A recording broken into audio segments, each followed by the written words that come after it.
নমস্কার, সঙ্গে সানন্দায় আপনাদের সকলকে স্বাগত জানাই। কাশ্মীর নিয়ে আমরা বেশ কয়েকদিন কথা বলছি। পেহেলগাঁও কাণ্ডের 9 দিন পেরিয়ে গিয়েছে, এখনো অধরা জঙ্গিরা। জোরদার তল্লাশি চালাচ্ছে সেনাবাহিনীরা। কাশ্মীর জুড়ে তল্লাশিতে সেনাবাহিনী রয়েছে, সীমান্তে উত্তেজনা রয়েছে এবং অন্যদিকে পেহেলগাঁও কাণ্ডের তদন্তভার নিয়েছে এনআইএ। ইনভেস্টিগেশন চলছে, তদন্ত প্রক্রিয়া চলছে, এদিকে উচ্চ পর্যায়ের বৈঠক হচ্ছে, নিরাপত্তা কমিটির বৈঠক চলছে প্রতি মুহূর্তে। আমরা দেখেছি যে বৈঠক চলছে, রাজনাথ সিং প্রতিরক্ষা মন্ত্রী তিনি রয়েছেন, নরেন্দ্র মোদী রয়েছেন। গতকাল আমরা দেখেছিলাম কেন্দ্রীয় মন্ত্রিসভা নিরাপত্তা বিষয়ক কমিটির একটি বৈঠক হয়েছিল এবং সেখান থেকে সেই প্রেক্ষিতে আরও একটা গুরুত্বপূর্ণ সিদ্ধান্ত নিয়েছে ভারত। এর আগে আপনারা জানেন যে সিন্ধু জলচুক্তির মতো একটি গুরুত্বপূর্ণ সিদ্ধান্ত নিয়েছে ভারত। সিন্ধু জল চুক্তির মতো সিদ্ধান্ত স্থগিত করে দেওয়া হয়েছে। অন্যদিকে আরও একটি গুরুত্বপূর্ণ সিদ্ধান্ত নিল এবার ভারত এই পেহেলগাঁও কাণ্ডের প্রেক্ষিতে। আপনাদের জানাবো যে ইতিমধ্যেই পাকিস্তানের তরফে বলা হয়েছিল যে তাদের আকাশসীমা ব্যবহার করতে পারবে না ভারত। অন্যদিকে আপনাদেরকে জানাবো যে ইতিমধ্যেই ভারত সিদ্ধান্ত নিল এবার যে পাকিস্তানের জন্য ভারতের আকাশসীমা তারা ব্যবহার করতে পারবে না, অর্থাৎ পাক সংস্থার কোনো বিমানই ব্যবহার করতে পারবে না সেই ভারতের আকাশসীমা। পাক সংস্থা গুরুত্বপূর্ণ সিদ্ধান্ত।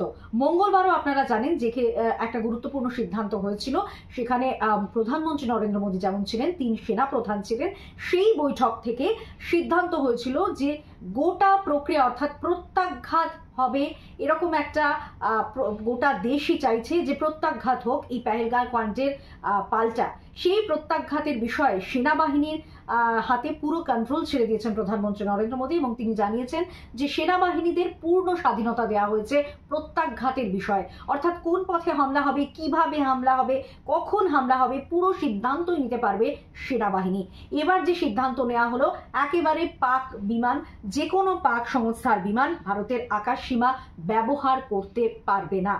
অর্থাৎ সিন্ধু জল চুক্তির মতো সিদ্ধান্ত, আবার একটা গুরুত্বপূর্ণ সিদ্ধান্ত। একের পর এক দেখছেন বেশ কয়েকদিন ধরে সেই ছবি উঠে আসে, যদিও প্রত্যাঘাত কবে হবে এই বিষয়ে কিন্তু এখনো কোনো স্পষ্ট ধারণা নেই।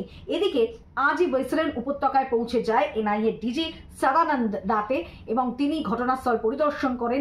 ইতিমধ্যেই আপনারা জানেন যে কথা বলছিলাম যে এনআইএ তদন্ত প্রক্রিয়া চালাচ্ছে, তারই মধ্যে বৈসরেন উপত্যকায়, যেই উপত্যকাতে এই নৃশংস ঘটনা ঘটেছিল, কিভাবে ঘটেছিল, কারা কারা এই হামলার পিছনে ছিল, কাদের কাদের মদত ছিল, পুরো বিষয়টাই খতিয়ে দেখার চেষ্টা করছে এনআইএ। যদিও গোটা দেশ তারা চাইছে যে প্রত্যাঘাত হোক, অর্থাৎ প্রত্যাঘাত কবে হবে তারই সেই ক্ষোভেই কিন্তু ফুসছে গোটা দেশ। অনেক কষ্ট হয়েছে, অনেক যে বিষয়ে আমরা দেখেছি যে পরিবারে তারা অনেক কষ্ট পাচ্ছেন, তারা যথেষ্ট কিন্তু আতান্তরে পড়েছেন যে কিভাবে তাদের পরিবারকে চালাবেন। যে কারণ আমরা দেখেছি যে আমরা দেখেছি যে যেখানে আমরা কাশ্মীরের ঘটনা দেখেছি যে বহু মানুষের মৃত্যু হয়েছে, সেখানে পরিবাররা তারা যথেষ্ট উদ্বিগ্ন যে কিভাবে তাদের কি হবে, তারা কিভাবে পরিবারকে এগিয়ে নিয়ে যাবেন। কেউ তার বাবাকে হারিয়েছেন, কেউ তার স্বামীকে হারিয়েছেন, অর্থাৎ অনেক কষ্ট হয়েছে, অনেক কষ্ট ভোগ করা হয়েছে, অনেক শোক প্রকাশ হয়েছে।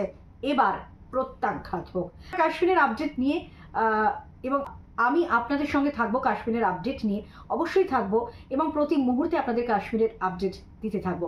আমার চ্যানেল যদি ভালো লাগে তাহলে অবশ্যই লাইক করুন এবং সাবস্ক্রাইব করুন।